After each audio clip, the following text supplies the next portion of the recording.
Every person has looked at a destination and wanted to be there without understanding exactly why or the steps on the journey needed to reach that place. A commitment to leap into the unknown and a determination to find these answers through the lens of experience, driven by the mysterious initial allure and self-belief towards the goal, provides an excitement and growth to every person who embarks on this path through success, failure, or redirection. 1 year ago, I was struck by the imposing 3,000-foot granite wall of Half Dome in Yosemite and knew I had to climb it without mechanical aid. Just 3 good friends, 2 shoes, 1 rope, and half an idea of how it would be possible. We committed a plan to train towards this goal 3 months later and started in Idlewild, California.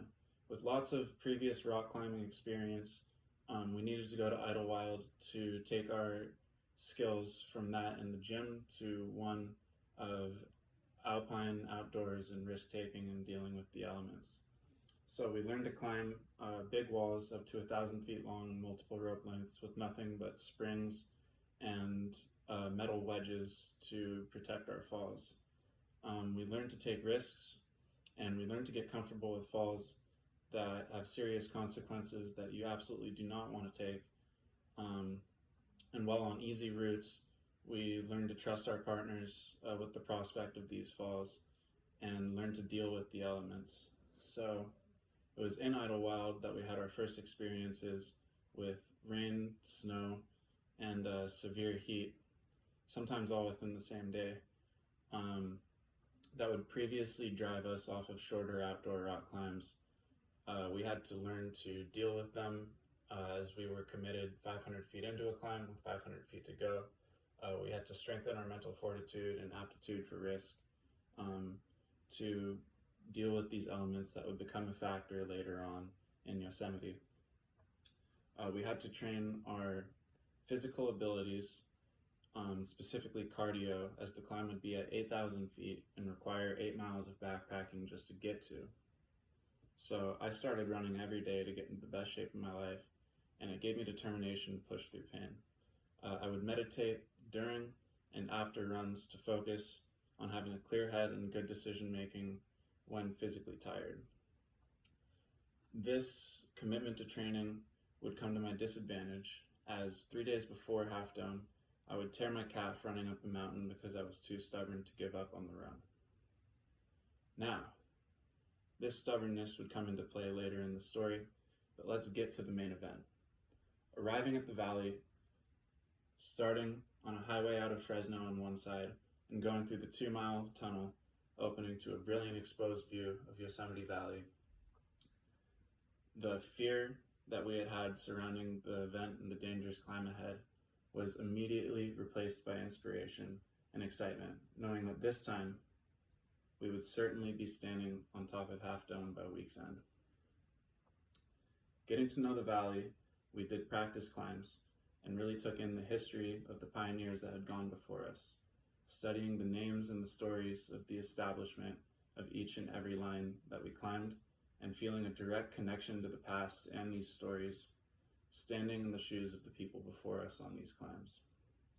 This gave us the inspiration that we needed to set off, backpacking to the base, and finding peace spending time with my friends in the river, knowing that this could be our last day together, but that my friends would do everything in their power to make sure that it wasn't. Setting off on the climb, fear once again set in as the reality of the line and its falls was presented before me, standing on the rock. But after the first dangerous pitch of climbing was over, we knew we could do it and gained confidence on the next pitch and the next rope length as the top approached closer and closer, becoming a dreamlike experience of excitement and elation. This was replaced by rain and hail coming in. We were determined to reach the top anyways, knowing that we were in control of our destiny and that we just had to hold on hard enough and we could push through the rain. But then, thunder and lightning reached the top of the rock, and being the tallest trees in an ocean of granite covered in aluminum on the most lightning-struck rock in the world, we had to evaluate what brought us to this point. why we were there, and exactly how much control we had over our situation. We decided that we loved being there because it was an exercise in venturing into the unknown, and that there were many more unknown places in the world left to experience. The stubbornness that had brought me this far had finally met its match, and I had realized that we had to retreat.